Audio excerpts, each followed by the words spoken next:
Hello hello hello friends, good evening. Welcome to ask education SK channel पर आप लोगों का स्वागत है। मैं अविनाश चंद्रा आप लोगों से जुड़ा हूं हिस्ट्री के सेशन को लेकर। सभी लोगों का स्वागत है मेरे भाई। कैसे हैं सभी लोग? उम्मीद है सभी लोग मस्त होंगे, तंदुरुस्त होंगे, जबरदस्त होंगे। बिना समय गवाए स्टार्ट करते हैं हम लोग आज का सेशन। ठीक है भाई, आज का सेशन मैं आपको बता दूं कि मैं आप लोगों का क्लास लेने वाला हूं, है ना। कौन सा? तो मेरे भाई हिस्ट्री का क्लास। हिस्ट्री का क्लास। हेलो सर जी।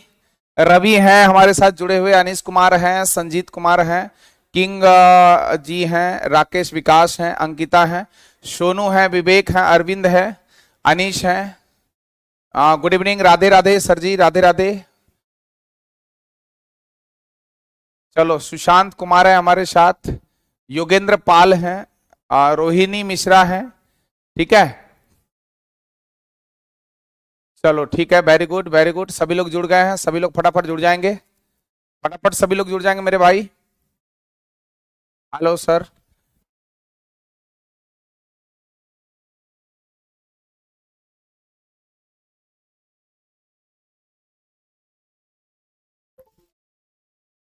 चलो भाई, सभी लोग का स्वागत है हमारे चैनल पर।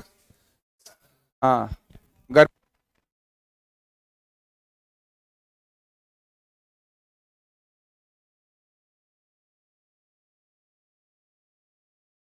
हर Har Mahadev. Hello sir ji, hello hello hello hello. Good evening good evening good evening सभी को, good evening. Love you Guru ji. Sir class देखो, सबसे पहले सोनू सर का पॉलिटी का क्लास हो गया आपका, जो आपने क्लास किया 4 से 5, 5 से 6 चंद्रा सर यानी मैं क्लास लूंगा आपका। ठीक है, उसके बाद वाले सर फिर आकर अगले क्लास के बारे में आपको बता देंगे, मतलब कुणाल सर की क्लास होगी, ज्योग्राफी की क्लास। ठीक है, स्टार्ट किया जाए। तो देखो, हम लोग सबसे पहले बात करते हैं बिहार पुलिस में कहां कहां से प्रश्न पूछे जाते हैं।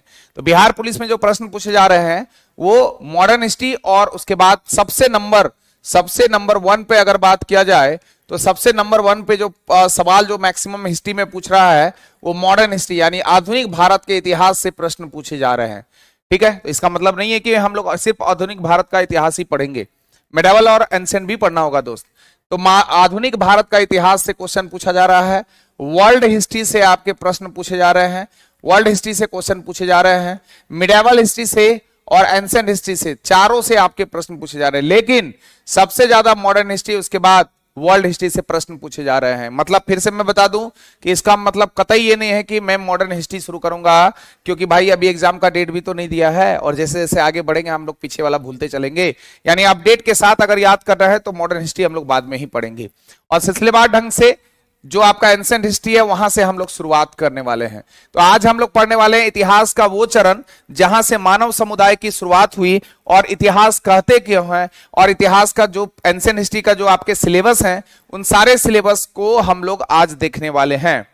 ठीक है, पीडीएफ आपका अभी तुरंत थोड़ी देर में अपलोड कर दिया जाएगा, थोड़ी देर में अपलोड कर दिया जाएगा, वो सारे पीडीएफ आपकी मिल जाएगी, क्योंकि आज ही आपके क्लास शुरू हुए हैं। आज मैं इंट्रोडक्शन क्लास देने वाला हूं, समझ लो एक तरह से इंट्रोडक्शन नहीं बल्कि इस क्लास के इंट्रोडक्शन यानी सब्जेक्ट को लेकर। कहते हैं कि कोशिश करने वालों के लिए कुछ भी असंभव नहीं है। जी हाँ दोस्तों, कोशिश करने वालों के लिए कुछ भी आज के दौर में असंभव बिल्कुल भी नहीं है, बिल्कुल भी नहीं है। ठीक है, तो चलो भाई आगे बढ़ते हैं हम लोग आज का सेशन में, देखते हैं क्या क्या कुछ है पॉइंट।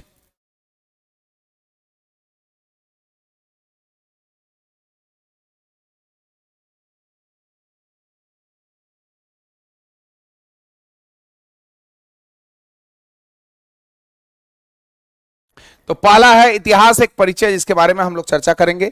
इतिहास एक परिचय, उसके बारे में चर्चा करेंगे। तो आप लोग चाहो तो ये फॉन्ट थोड़ा मिस है, कोई बात नहीं, आप लोग लिख लो इतिहास एक परिचय। मैं पहले सिलेबस लिखा दे रहा हूं, आप लोग लिखो इतिहास एक परिचय। जल्दी से लिखोगे, मैं लिखते चल रहा हूं तो चलो आप लोग लिखोगे। चलो भाई एक एक करके मैं लिखा रहा हूं, ठीक है? ठीक है, तो लिखो इतिहास एक परिचय। सबसे पहले सिलेबस, इतिहास एक परिचय लिखते चलना मेरे दोस्त। आज हम लोग सारे टर्म को पढ़ेंगे, कहां कहां से प्रश्न पूछे जाएंगे। ठीक है, इतिहास एक परिचय, हिस्ट्री। जो कॉपी में देंगे उसको पढ़ना, कुछ कुछ पॉइंट को नोट करना, बाद में क्लास को देखकर नोट करना। अभी पहले बैठकर सिर्फ क्लास को देखो समझो। तो इतिहास एक परिचय, और कुछ कुछ कॉपी को में पॉइंट भी नोट कर लेते चलो, ठीक है। इतिहास एक परिचय लिख लिया, जल्दी से बोलो। इतिहास एक परिचय लिख लिया आप लोगों ने। चलो दूसरे नंबर पे चलेंगे हम लोग। दूसरा नंबर पे है क्या? स्रोत। लिखो, दूसरे नंबर पे लिखो स्रोत। जो जो बोल रहा हूं ये कम से कम सिलेबस को लिखते चलो। दूसरे नंबर पे है स्रोत, पहले नंबर पे है इतिहास एक परिचय, दूसरे नंबर पे है स्रोत। साउंड एकदम झकास आ रहा होगा भाई। सर मैं आपका कब से वेट कर रही थी। एनकीएस, थैंक यू। चलो आगे बढ़ते हैं हम लोग नेक्स्ट क्वेश्चन की ओर। अगला देखते हैं क्या है अगला टॉपिक की ओर, और अगला टॉपिक है आपका पाषाण काल। पाषाण काल लिखते चलना, टॉपिक लिखते चलना भाई। पाषाण काल, स्टोन एज। पाषाण काल, स्टोन एज। सारे सिलेबस को आज हम लोग पढ़ने वाले हैं। सर मेरा भी रिटर्न निकला था बट फिजिकल डिस्क्वालिफाइड हो गया। कोई बात नहीं मनीष पासवान, आपका रिजल्ट आ जाएगा, फिर से रिजल्ट आएगा मेरे भाई, सबका रिजल्ट आएगा। नेक्स्ट लिखेंगे भाई फटाफट। क्या है भाई? लास्ट जो है आपका है ना, पाषाण काल के बाद लिखेंगे आप लोग, पाषाण काल के बाद लिखेंगे आप लोग ताम्र पाषाण काल। लिखेंगे ताम्र पाषाण काल, ताम्र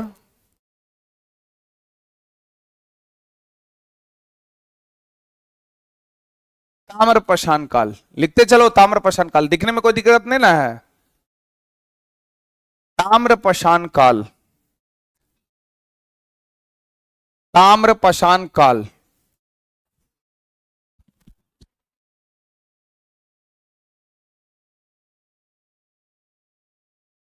ताम्र पाषाण काल, ठीक है।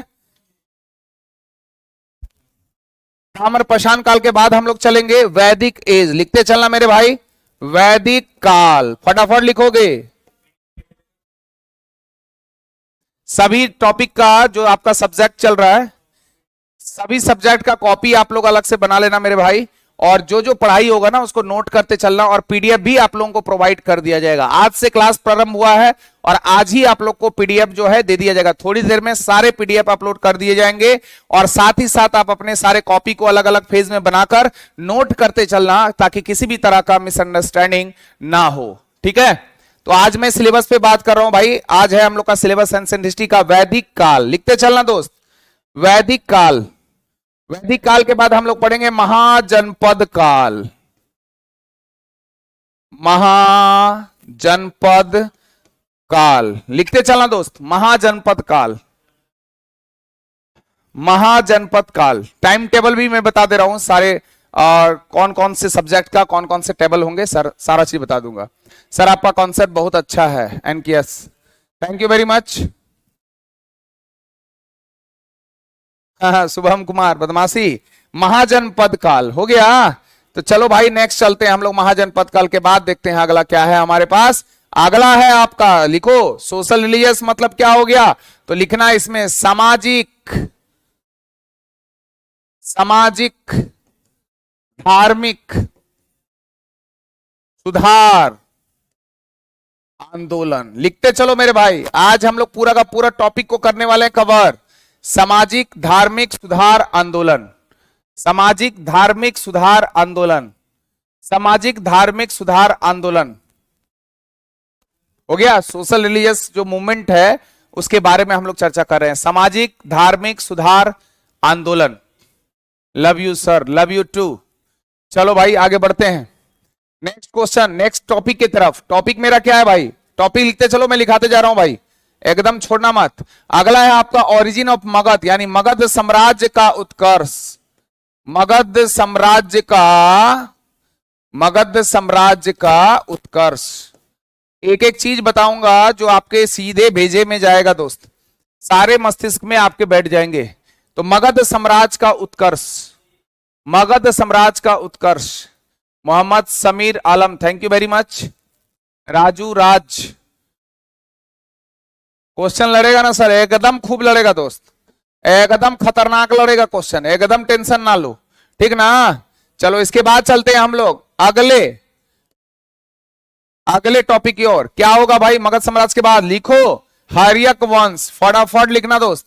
हर्यक वंश लिखो, फिर शिशुनाग वंश लिखो, शिशुनाग वंश लिखो, शिशुनाग वंश के बाद मौर्य वंश लिखो। मौर्य वंश लिखना है दोस्त, मौर्य वंश लिखना है, मौर्य वंश। हर्यक वंश, शिशुनाग वंश, मौर्य वंश। हर्यक वंश, शिशुनाग वंश, मौर्य वंश। हाँ रिकॉर्डेड भी रहेगा ना सर? यस। क्लास स्टार्ट है दोस्त।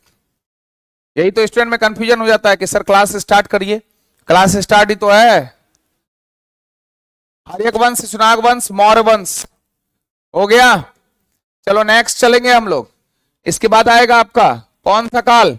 तो लिखो मौर्योत्तर काल। मौर्य काल के बाद जिस काल का आगमन होगा उसे मौर्योत्तर काल ही ना कहेंगे दोस्त। तो मौर्योत्तर काल लिखो, पोस्ट मौर्य, मौर्योत्तर काल। यस, पूरा पीडीएफ एक साथ मिल जाएगा, एकदम परेशान नहीं होना है। पीडीएफ भी मिल जाएगा, आप लोग कॉपी भी बना लो और सारे कॉपी का अलग अलग बांट करके उसमें लिखना शुरू कर दो। सारे पीडीएफ और आपको प्रोवाइड करा दिए जाएंगे आज तक।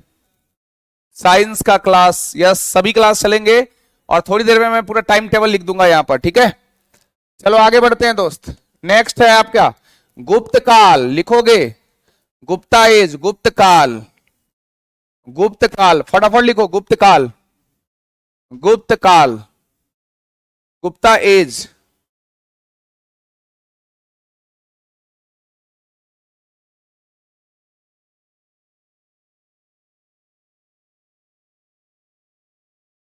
गुप्त काल लिख लिए? चलो गुप्त काल के बाद लिखना है, गुप्त काल के बाद लिखना है गुप्तोत्तर काल।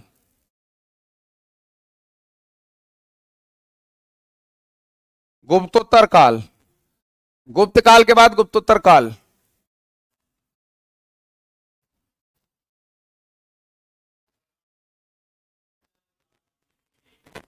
हिंदी में लिखा रहा हूं, जल्दी से लिखते चलो। गुप्तोत्तर काल। उसके बाद है आपका क्या? हिस्ट्री ऑफ साउदर्न इंडिया, नहीं मतलब दक्षिण भारत का इतिहास। दक्षिण भारत का इतिहास, दक्षिण भारत का इतिहास। गुड इवनिंग सभी को, गुड इवनिंग। संतोष कुमार, बिल्कुल आपका मैसेज दिख रहा है। निकल जाएगा दोस्त, रिजल्ट निकल जाएगा, कोई दिक्कत नहीं है। दक्षिण भारत का इतिहास हो गया क्या? इसके बाद मिसलेनियस। मिसलेनियस कोई सब्जेक्ट नहीं है बल्कि ये विविध के रूप में जाना जाता है। विविध, विविध, मिसलेनियस, इसको हम लोग कहते हैं मिसलेनियस यानी विविध। लास्ट लिख लो विविध, विविध। यस, टॉपिक स्टार्ट होगा अब। तो सबसे पहले हम लोग बात करेंगे इतिहास के पहलुओं का। सबसे पहले हम लोग बात करेंगे इतिहास के पहलुओं का, ठीक है। चलो तो देखते हैं हम लोग। आप लोग गौर से देखना ये सारे पॉइंट को।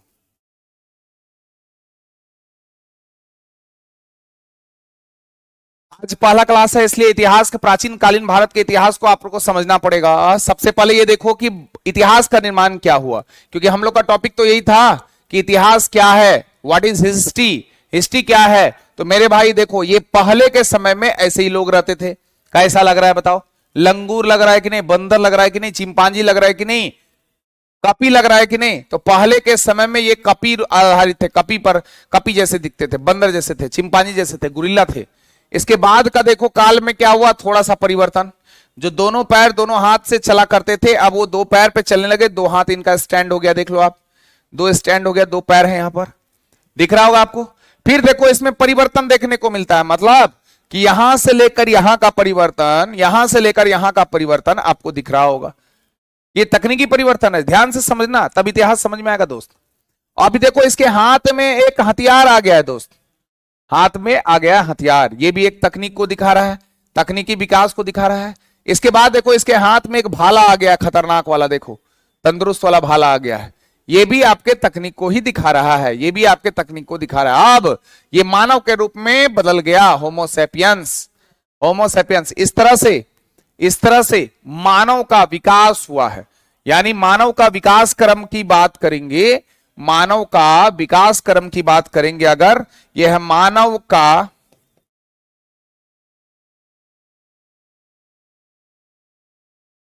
विकास क्रम, क्या बोलेंगे दोस्त, मानव का विकास क्रम। क्लियर है?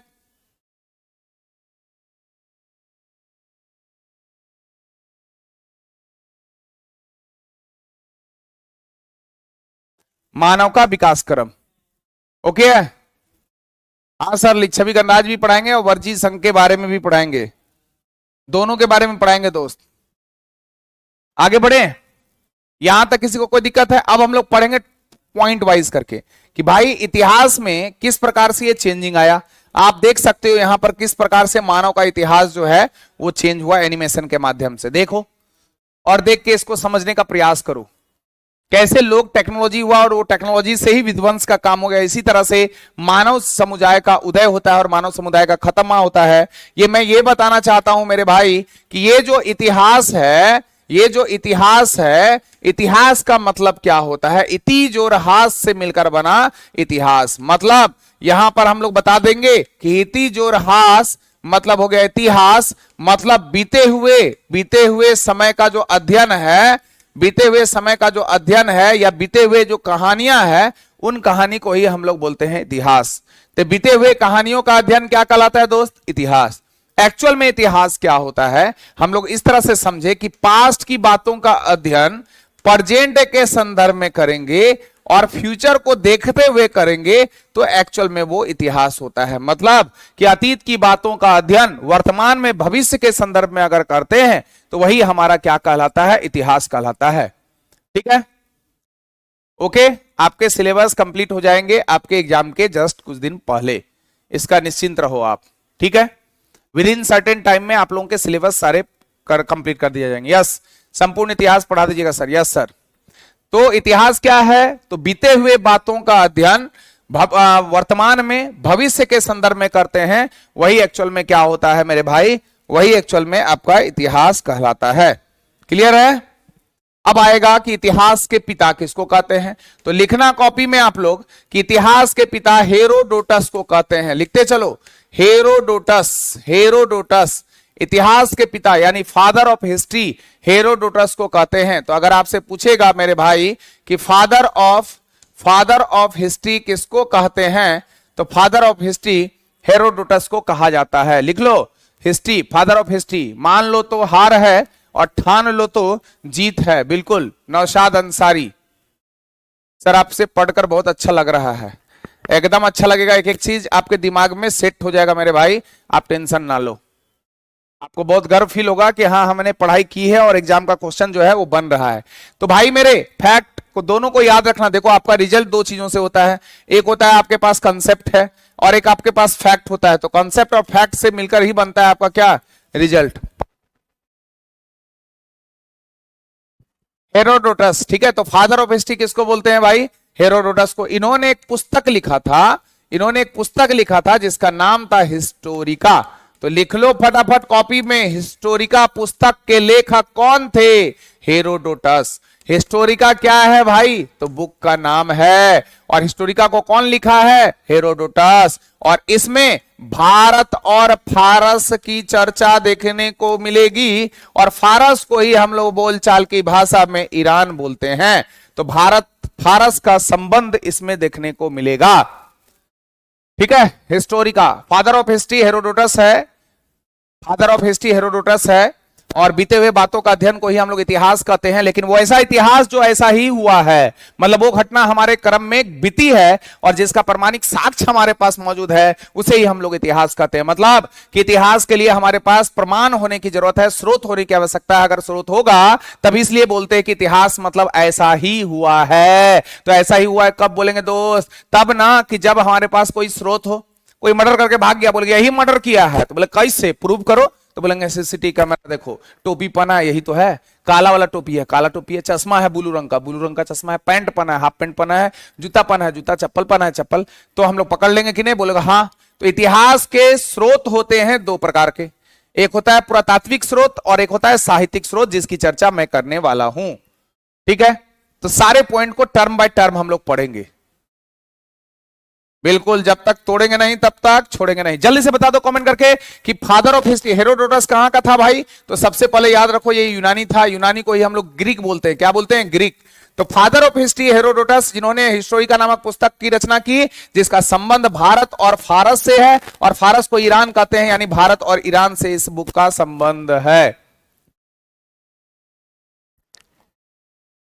जब आंखों में अरमान लिया, मंजिल को अपना मान लिया, फिर मुश्किल क्या आसान क्या, जब ठान लिया तो ठान लिया। रामशंकर रवि। नोट्स जैसे जैसे मैं बता रहा हूं वैसे वैसे पॉइंट वाइज करके लिखते चलो, फिर तो मैं हूं ही, टेंशन ना लो भाई। चलो आगे बढ़े दोस्त, यहां तक किसी को कोई दिक्कत नहीं ना? अब हम लोग क्या करेंगे, थोड़े से अपने पॉइंट को चेंज करने वाले हैं। बोले कि सर कौन सा पॉइंट को चेंज करने वाले हैं? तो मेरे भाई ध्यान से देखो, ध्यान से देखो, हम लोग जो पॉइंट चेंज करने वाले हैं, है ना, हम लोग जो पॉइंट चेंज करने वाले हैं उसमें क्या क्या पढ़ने वाले हैं। सबसे पहले मैं आपको स्रोत के बारे में चर्चा करने वाला हूं। किसके बारे में? तो अभी हमने बोला कि इतिहास का मतलब कि ऐसा ही हुआ है। तो इतिहास कोई स्रोत होते हैं। क्या होते हैं भैया? इतिहास के स्रोत होते हैं। इतिहास के स्रोत होते हैं। कौन कौन से स्रोत होते हैं? तो दो तरह का मेनली स्रोत है। एक है आपका कौन? तो भाई मेरे पुरातात्विक स्रोत, लिख लो पुरातात्विक, भाई मेरे लिख लो पुरातात्विक स्रोत, है ना। स्रोत दो प्रकार के होते हैं, एक है पुरातात्विक, पुरातात्विक स्रोत, और एक है साहित्यिक स्रोत, लिटरेचर, साहित्यिक स्रोत। ध्यान से समझना वीरू, सब समझ में आ जाएगा। तो स्रोत कितने भागों में बांट दिए? दो भागों में। एक है पुरातात्विक आर्कोलॉजिकल सोर्सेज और एक है आपका लिटरेचरिक सोर्सेज। पुरातात्विक स्रोत उन स्रोतों को कहते हैं जो ओल्ड एज में हमें मिली है, जो पुराने समय में, जो पुराने समय में हमें प्राप्त हुई है, उसको हम लोग पुरातात्विक स्रोत कहते हैं। या फिर ऐसा कहो कि पुरातात्विक स्रोत वो स्रोत है जो हमें जमीन की उत्खनन से, जमीन के उत्खनन से, उत्खनन का मतलब खुदाई, खुदाई, उत्खनन का मतलब खुदाई, जमीन की खुदाई से जो स्रोत हमें प्राप्त हुआ है उसे हम लोग पुरातात्विक स्रोत कहते हैं। क्लियर है? कोई दिक्कत? तो पुरातात्विक स्रोत उन स्रोतों को कहते हैं जो पुराने समय का स्रोत है। पुरातात्विक स्रोत उन स्रोतों को कहते हैं जो जमीन के उत्खनन से हमें प्राप्त हुई है। तो जैसे कौन सा स्रोत होगा सर? तो इसके अंतर्गत बहुत सारे टर्म आएंगे। कौन कौन से टर्म आएंगे? जैसे मैं बात करूंगा अभिलेख का, तो अच्छा, अभिलेख जो है वो पुरातात्विक स्रोत का विषय है, बिल्कुल सही है, अभिलेख को हमने ले लिया। जैसे बात करेंगे सिक्के का, यानी जो आपका कॉइन है, जो सिक्के हैं, सिक्के किसका पार्ट हो गए? पुरातात्विक स्रोत का। जैसे हम लोग बात करेंगे किसका? तो उत्खनन का, तो उत्खनन को भी हम लोग किसके अंतर्गत रख लेंगे भाई? तो ये भी रख लेंगे पुरातात्विक स्रोत के अंतर्गत। जैसे हम लोग बात करेंगे कला सामग्रियों का, तो कला सामग्री भी किसके अंतर्गत आ जाएगा मेरे भाई? तो कला सामग्री भी आ जाएगा पुरातात्विक स्रोत के अंतर्गत। क्लियर है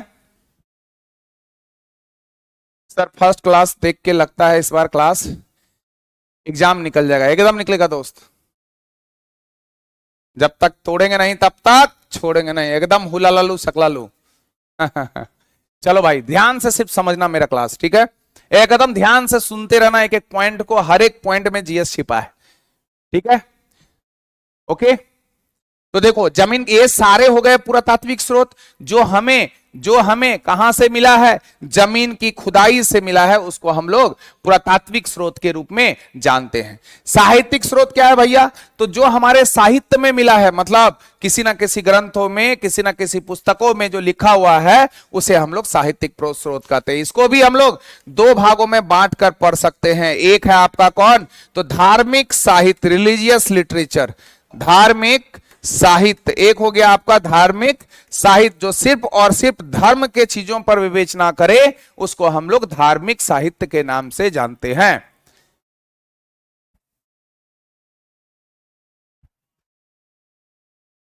और दूसरा है आपका क्या? गैर धार्मिक। दूसरा क्या है भाई?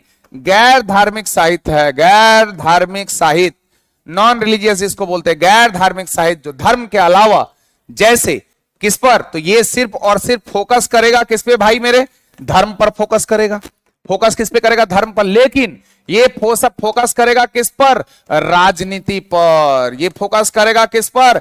अर्थव्यवस्था पर। ये फोकस करेगा किस पर? समाज पर। ये फोकस करेगा किस पर? तो धर्म को छोड़कर विभिन्न पहलुओं पर फोकस करेगा। उसको हम लोग नॉन रिलीजियस लिटरेचर यानी गैर धार्मिक साहित्य के अंतर्गत रखते हैं। क्लियर है? विकेश सिंह, रोशन सिंह, मुन्ना दास, अखिलेश कुमार। हाँ बिल्कुल, अभी मैं वही बताने वाला हूं, यात्रा का वृत्तांत भी बताऊंगा। अखिलेश कुमार है ना, वेट एंड वॉच। तो ये दो प्रमुख स्रोत हैं जिससे हमें इतिहास के पहलुओं के बारे में जानकारी मिलती है। स्क्रीनशॉट हो रहा है क्या? हो रहा है तो ले लो, अदरवाइज मैं आपको सारा ये लिख दे दूंगा, पीडीएफ दे दूंगा, टेंशन ना ले। सारा पीडीएफ, आज तो पहला क्लास है ना, क्लास समझ में आ रही है भाई? अब देखो एक पॉइंट को समझना। और तीसरा आपका पॉइंट जो होता है वो है यात्रा वृत्तांत, यानी तीसरे रूप में अगर हम लोग बात करेंगे तो ये हो जाएगा यात्रा वृत्तांत। यात्रा वृत्तांत, यात्रा वृत्तांत मतलब ट्रैवलिंग एजेंट। ट्रैवलिंग एजेंट का मतलब जैसे आप कभी दिल्ली गए तो दिल्ली जाते हो तो जरूर सी कुछ बातें सही और कुछ बातें गलती। दिल्ली जाते हो आप ट्रेन से, लेकिन आपने बताया दूसरे को कि गए किससे भाई? प्लेन से। तो आधा सही आधा गलत बोला। आपका काम था दिल्ली जाना, दिल्ली गए। सही है कि गलत? बिल्कुल सही है, आप दिल्ली गए तो सही है। लेकिन आप दिल्ली गए थे किससे? ट्रेन से। और दूसरे को फेंक के क्या बोले? प्लेन से। तो गलती हो गया ना, तो आधा सही है आधा गलत। फिर बोले कि वहां के जो मुख्यमंत्री जो पहले थे अरविंद केजरीवाल आपका स्वागत के लिए रुके थे। चलो भाई इतना तो फेंक दिया आपने। तो आपने जो बोला वो 100% सही है नहीं है? वो कैसे पता चलेगा? जब हमें किसी पुरातात्विक स्रोत के बारे में जानकारी मिल जाए, जब हमें किसी लिखित स्रोत के बारे में जानकारी मिल जाए, तब हम आसानी से कह सकते हैं कि ये स्रोत उस तथ्य को निरूपित करता है। समझ में आ रही है बात? तो वही है यात्रा वृत्तांत। मतलब कि कोई भी लोग जो बाहर के लोग हैं, चाहे वो अरब यात्री हो, चाहे यूनानी यात्री हो, चाहे वो मिस्र का हो, चाहे वो मोरक्को का, चाहे विभिन्न प्रकार के अलग अलग देशों से भ्रमण करने वाले यात्रीगण जब भारत देश में प्रवेश किए तो यहां के बारे में देखे, यहां के बारे में सुने, यहां के बारे में समझे। या तो किसी पुस्तकों में उन्होंने रचना की या फिर किसी को बताया। तो वो जो बताने की प्रक्रिया थी या पुस्तकों में जो लिखी गई थी उसी यात्रांत को हम लोग यात्रा वृत्तांत के नाम से जानते हैं, ट्रैवलिंग एजेंट के नाम से जानते हैं।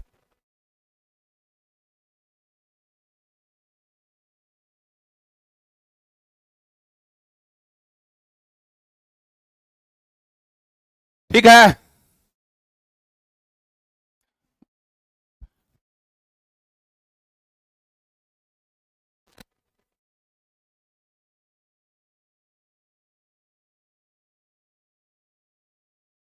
क्लियर है? हटा दूं इसको? सर मेरा भी नाम लो प्लीज, सुहानी राज। चलो आगे बढ़ते हैं। देखो अब अगला पॉइंट क्या है, एक स्रोत हो गया। अब इसी के अंतर्गत जो पहला पॉइंट हमने बताया था क्या था भाई? था अभिलेख और सिक्के। दो टर्म के बारे में हम लोग पढ़ने वाले हैं। सबसे पहले देखो अभिलेख क्या होता है। किसी भी हार्ड चीजों पर, किसी भी हार्ड चीजों पर जो लिखा गया है ना उसी को हम लोग क्या बोलते हैं? अभिलेख। तो सर हार्ड चीजों पर लिखा गया का मतलब कि हो सकता है कि ये किसी गुफा में लिखा गया हो, तो गुफा में लिखे हुए लेख को हम लोग गुहा लेख के नाम से जानते हैं। क्या बोलते दोस्त? गुहा लेख। मान लो ये पहले के समय में जो लोग रहते थे, इन लोगों का अपना आवाज तो था नहीं, घुमंतु भोटिया थे, जहां मन चाहा वहां घूम रहे हैं, खानाबदोश जिंदगी ये लोग व्यतीत कर रहे थे, जस्ट लाइक एनिमल। तो ये लोग जिस जगह पर रहते थे वहां पर कुछ चित्रित मतलब चित्र को अंकित कर देते थे। तो वो गुफाओं में जो लेख लिखा गया उसी लेख को हम लोग क्या कहे? गुहा लेख, या उसी को हम लोग गुफा लेख के नाम से जानते हैं। ठीक है, कुछ घटनाओं में देखोगे पत्थरों पर जो लेख लिखा गया उसे हम लोग शिला लेख कहते हैं। क्या कहते हैं मेरे भाई? शिला लेख कहते हैं। तो जो पत्थरों पे लिखा गया उस लेख को हम लोगों ने क्या कहा? शिला लेख। आज भी जब मंदिरों वगैरह में जाओगे ऊंचे ऊंचे जगहों पर तो देखोगे वहां बड़े बड़े मंदिर बने होते हैं ना, और वहां पर देखना बड़ा सा पत्थर रखा रहता है और उस पत्थर पर बड़ा सुंदर सुंदर सब आशिक लोग लिखता है, ऐसे दिल बनाता है, देखो ऐसे दिल बनाता है, और यहां से बेचारा लोग छेद भी कर देता है दिल को। नहीं, कितने लोग ऐसे दिल बना के छेद किए हो बताओ? तो यहां पर लिखता है राधे और यहां लिखता है कृष्णा, करता है कि नहीं? तो वो जो पत्थरों पे लिखा हुआ लेख है उसको हम लोग क्या बोलते हैं? शिला लेख बोलते हैं। कितने लोग ऐसे ऐसे किए हो? जल्दी से कमेंट करो, वन। जो दिल बना के छेद किए हो वन करो।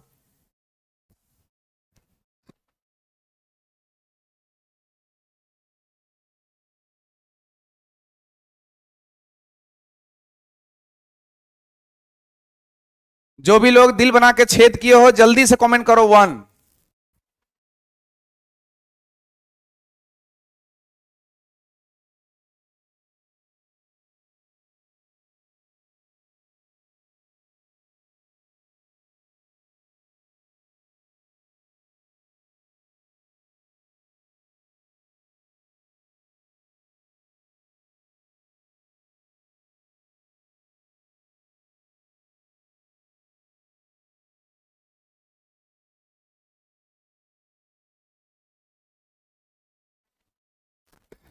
ये देखो सब लोग एकदम शानदार जानदार कमेंट किए जा रहे हैं 111। सबका चोरी पकड़ा रहा है, सबका चोरी पकड़ा रहा है, कौन कौन दिल बना के उसमें छेद किया है।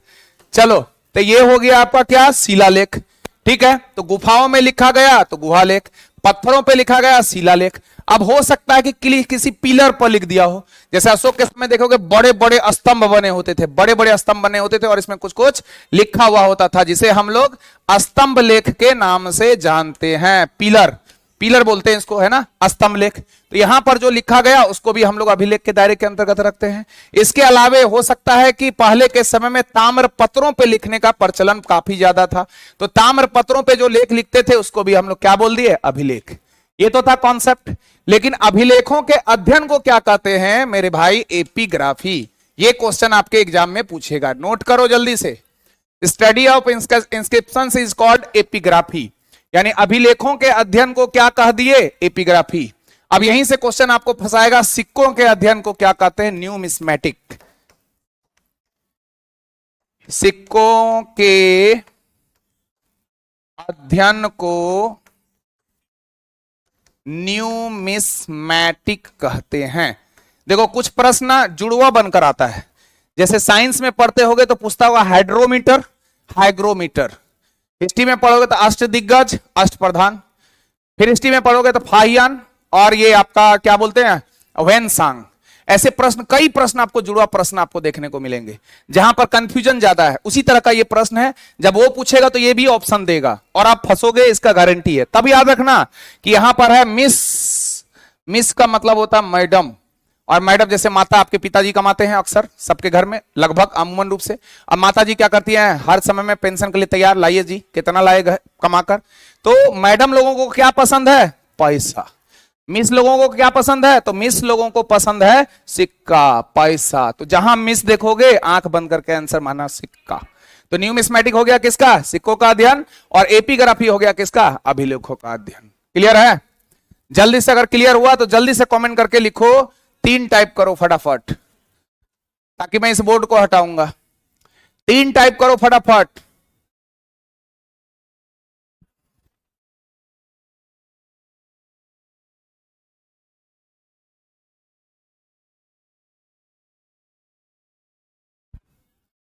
रंजन कुमार एकदम खतरनाक साफ लिखेंगे, घबराओ मत, साफ ही कर देंगे पूरा। चलो जल्दी से बोलो, 3 3 3 3। राजू, संतोष, सब फलानवा चिलानवा ढेकनवा, एकदम गजब, सब लोग मैसेज कर रहे हैं फटाफट। चलो आगे बढ़ते हैं, क्लियर। चलो आगे बढ़ते हैं। तो 2 पॉइंट यहां से बन गया ना। तो अब देखो सिक्का, सिक्का जो है ये भी हमें इतिहास के प्रारूप को दिखाता है। कैसे सर, बताइए कैसे। तो देखो आप अपने घर में जो बैठे हो ना, वो सिक्का का 2 पहलू होता है, हेड एंड टेल। निकाल लो जल्दी से अपने घर में सिक्का, और उस सिक्का में देखना कि एक तरफ आपको अशोक स्तंभ इस तरह से दिखेगा, 4 सिंह है भाई, लेकिन ये दिखता है 3। ये भी क्वेश्चन पूछेगा। इसके नीचे यहां पर लिखा होगा सत्यमेव जयते, यहां पर आपको लिखा होगा सत्यमेव जयते, जो मुंडको उपनिषद से लिया गया है। मुंडको उपनिषद से लिया गया है, ठीक है। अब ये उपनिषद क्या है, ये हम लोग जब वैदिक स्रोत, वैदिक के बारे में पढ़ेंगे तो उसमें चर्चा करेंगे। फिलहाल अभी ये फैक्ट याद कर लो कि सत्यमेव जयते जो हमारा क्या है भाई, तो राष्ट्रीय वाक्य है, राष्ट्रीय वाक्य है, राष्ट्रीय वाक्य है मुंडको उपनिषद, जो मुंडको उपनिषद से लिया गया है। यहां पर देखो सिक्का में कुछ अलग अलग पॉइंट होंगे। यहां पर लिखा होगा भारत, और इधर लिखा होगा इंडिया, मतलब रोमन लिपि और देवनागरी लिपि, ये दोनों लिपि की चर्चा कर रहा है। मतलब कि हमारे अशोक स्तंभ जो सांस्कृतिक धरोहर है, कल्चरल जो आपको इंडिकेट कर रहा है, तो सांस्कृतिक धरोहर के बारे में बता दिया। भारत लिपि यानी हमारे लिपि के बारे में ये चर्चा कर दिया, ठीक है।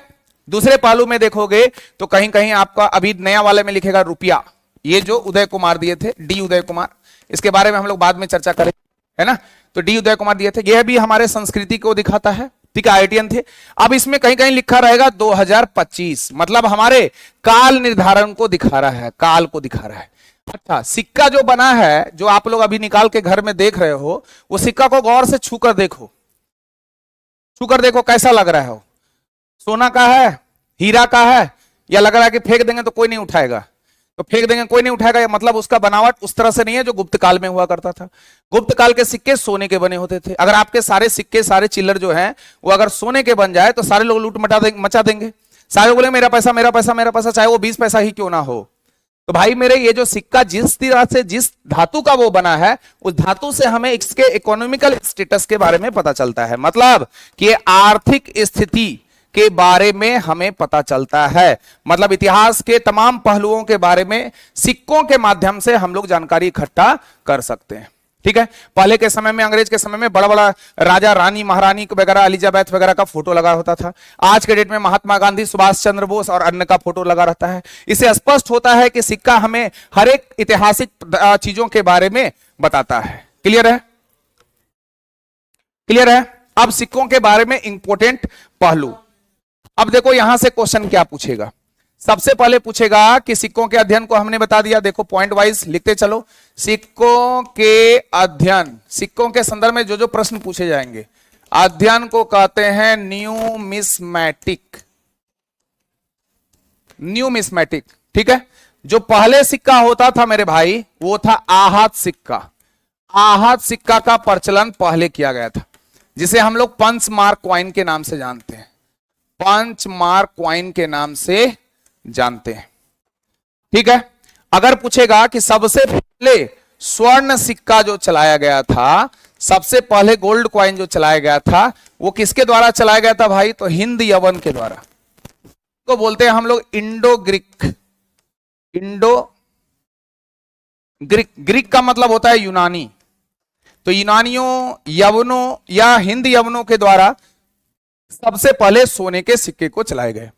फिर आपसे पूछेगा कि सर्वाधिक सोने के सिक्के, सर्वाधिक स्वर्ण सिक्के या सोने के सिक्के गुप्त काल में चलाए गए।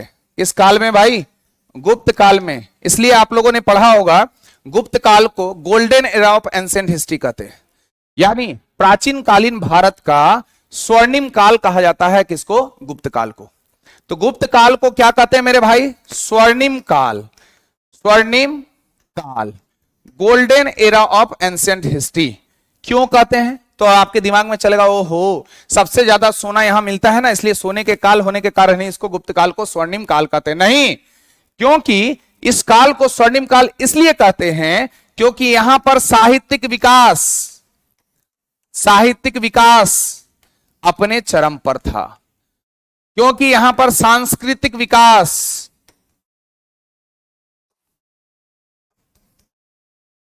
अपने चरम पर था। तो साहित्यिक और सांस्कृतिक डेवलपमेंट होने की वजह से, साहित्यिक और सांस्कृतिक विकास होने की वजह से ही गुप्त काल को सोने का काल, यानी सोने का, है ना, सोने का स्वर्ण काल कहते हैं। गुप्त काल को स्वर्ण काल के नाम से जाना जाता है। स्पष्ट है, चलो आगे बढ़े। ओके, अब यहां से क्वेश्चन आपसे फिर पूछेगा मेरे भाई, क्या पूछेगा, अगर आपसे पूछेगा कि सर्वाधिक सिक्का किसके समय में चलाया गया था, हर एक तरह का सिक्का, सर्वाधिक सिक्का तो मौर्य काल में चलाया गया था। कौन सा काल, सर्वाधिक सिक्का मौर्य काल में चलाया गया था, ठीक है। अगर आपसे पूछेगा सबसे पहले, सबसे पहले शीशे का सिक्का कौन चलाया था, तो सातवाहनों के द्वारा चलाया गया था। सबसे पहले शीशे का सिक्का सातवाहनों के द्वारा चलाया गया था। चांदनी यादव, एकदम आपका कमेंट दिख रहा है मेरे भाई, मेरे दोस्त, सॉरी, चलो सबका हमारे पास कमेंट दिख रहा है, ठीक है। तो सबसे पहले शीशे का सिक्का चलाया था सातवाहनों के समय में। सबसे पहले, सबसे पहले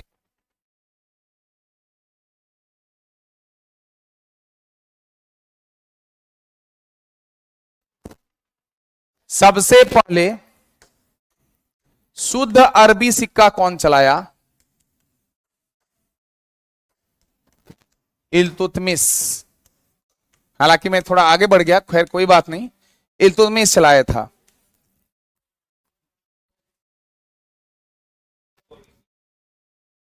देखो रूटीन मैं बता दे रहा हूं, रूटीन आप लोग लिख लेना।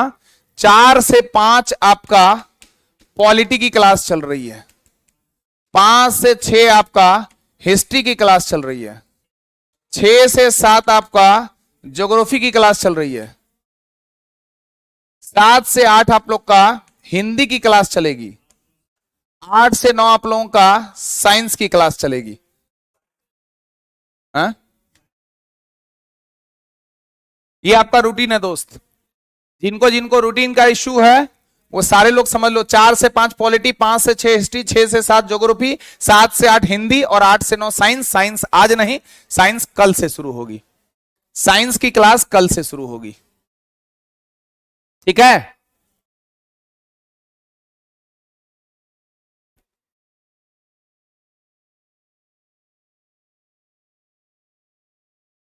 चिंटू कुमार सातवाहन एक वंश का नाम है दोस्त। जब पढ़ोगे ना हसीना मासुका, हर्यक वंश, सुनाग वंश, नंद वंश, मौर्य वंश, सुंग वंश, कर्ण वंश, कर्ण वंश के बाद जो ब्राह्मण वंश का उदय होगा उस वंश को हम लोग सातवाहन वंश के नाम से जानते हैं। तो सबसे पहले शुद्ध अरबी सिक्का इल्तुतमिश। फिर पूछेगा कि सबसे पहले चमड़े का सिक्का कौन चलाया था? तो इसमें दो नाम आता है, एक मोहम्मद बिन तुगलक का और दूसरा साहबुद्दीन, निजाम साहबुद्दीन का।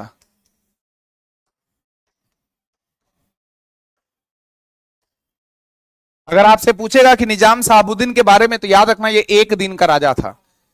एक दिन का राजा बना था हुमायूं के समय में, एक दिन का राजा था ये। किसके समय में दोस्त? हुमायूं के समय में एक दिन का राजा था निजाम साहबुद्दीन, हुमायूं के समय में।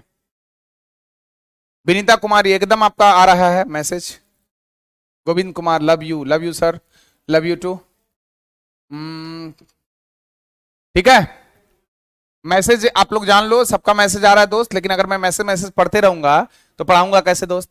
सिलेबस भी तो कंप्लीट करनी है ना। और आज फर्स्ट क्लास आप लोग का। तो सर्वाधिक सिक्का मौर्य काल में, सबसे पहले शीशे का सिक्का सातवाहन कालों में, सबसे पहले शुद्ध अरबी सिक्का इल्तुतमिश के समय में, सबसे पहले चमड़े का सिक्का मोहम्मद बिन तुगलक निजाम साहबुद्दीन के समय में। अगर आपसे पूछता है कि भैया सांकेतिक मुद्रा का प्रचलन, सांकेतिक मुद्रा का प्रचलन कौन चलाया था? तो मोहम्मद बिन तुगलक। मोहम्मद बिन तुगलक। अगर आपसे पूछता है कि सबसे पहले रुपया नामक सिक्का,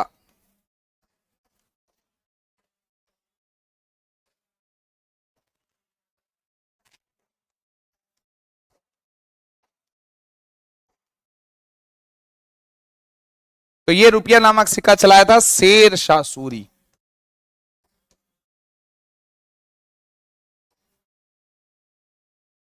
शेर शाह सूरी, नोट करो भाई जल्दी जल्दी।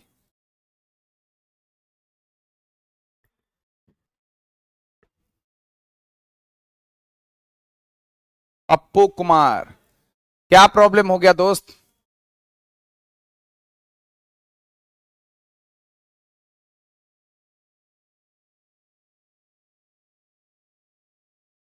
सर एक सॉन्ग सॉन्ग नहीं आता है दोस्त। I love you Chandra sir, मेरा भी नाम लीजिए।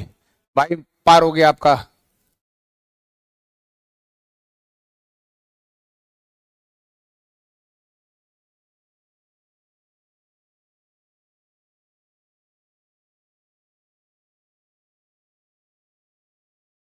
हटा दूं, नोट कर लिए ना। सर्वाधिक सिक्का मौर्य काल, सबसे पहले सीधे का शीशे का सिक्का चलाया था सातवाहन, सातवाहन एक वंश का नाम है। सबसे पहले सुदर्भी सिक्का चलाया था इल्तुतमिश, मेडावल हिस्ट्री में पढ़ेंगे। सबसे पहले चमड़े का सिक्का चलाया था मोहम्मद बिन तुगलक, निजाम साहबुद्दीन, ये निजाम साहबुद्दीन वही था तो एक दिन का राजा बना था। हुमायूं के शासनकाल में बताएंगे कहानी हम आप लोग को। सांकेतिक मुद्रा टोकन सिस्टम का प्रचलन सबसे पहले मोहम्मद बिन तुगलक के द्वारा, और सबसे पहले रुपया नामक सिक्का चलाया था शेर शाह सूरी, और रुपया सिंबल का जो दाता था उसका नाम था डी उदय कुमार।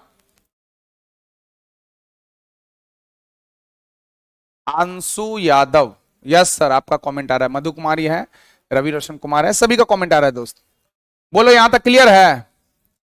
सिक्कों के अध्ययन को क्या कहते हैं, कमेंट करो जल्दी से बताते हो, देखते हैं सबसे पहले कौन आंसर करते हैं, उसी का नाम लूंगा मैं। सिक्कों के अध्ययन को क्या कहते हैं? सिक्कों के अध्ययन को क्या कहते हैं? क्लास टाइम बता दिया हमने, 4 से 5 पॉलिटी, 5 से 6 हिस्ट्री, 6 से 7 ज्योग्राफी, 7 से 8 हिंदी और 8 से 9 है साइंस। आज साइंस नहीं होगा, अगले दिन से, कल से साइंस शुरू होगा। प्रिंस कुमार है, जितेंद्र है, अमितेश है, शशि है, संजीव है, शिवम है। चलो तो जल्दी जल्दी लिख लिए। हाँ सर, पूरा सिलेबस कंप्लीट होगा, टेंशन ना लो।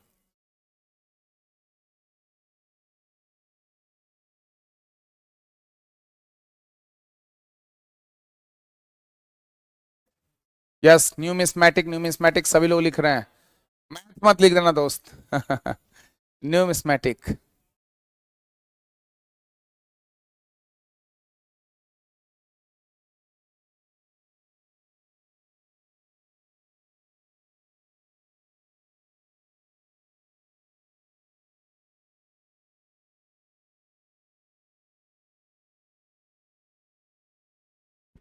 चलो, बहुत सारे बच्चों ने ये आंसर दिया है। देखो, रेगुलर क्लास करना तो समझ में आएगा।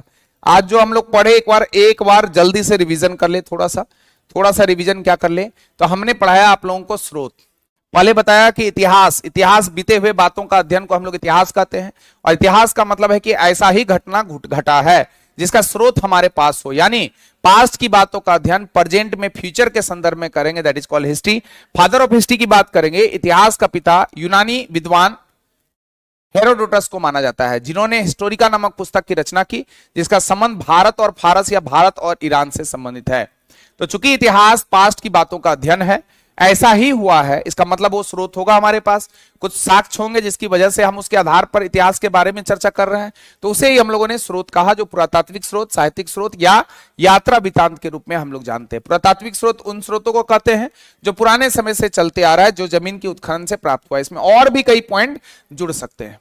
साहित्यिक स्रोत उसे कहते हैं जो किसी ना किसी साहित्य में लिखा गया है, चाहे वो धार्मिक साहित्य हो सकते हैं जो धर्म पे बात करेगा, या फिर हो सकता है गैर धार्मिक हो जो धर्म के अलावे राजनीतिक, अर्थव्यवस्था या सामाजिक चीजों पर बात करेगा।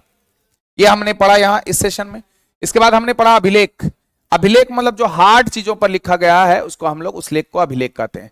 हो सकता है कि वो गुफाओं में लिखा गया तो गुहा अभिलेख, गुहालेख, पत्थरों में लिखा गया तो शिलालेख, स्तंभों में लिखा गया तो स्तंभ लेख, ताम्र पत्रों पे लिखा गया तो उसे हम लोग ताम्र लेख कहते हैं।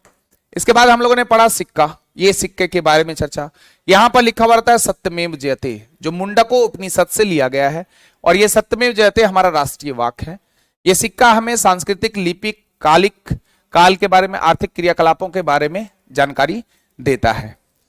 इसके बाद हम लोगों ने पढ़ा सिक्कों के अध्ययन को कहते हैं न्यूमिस्मेटिक।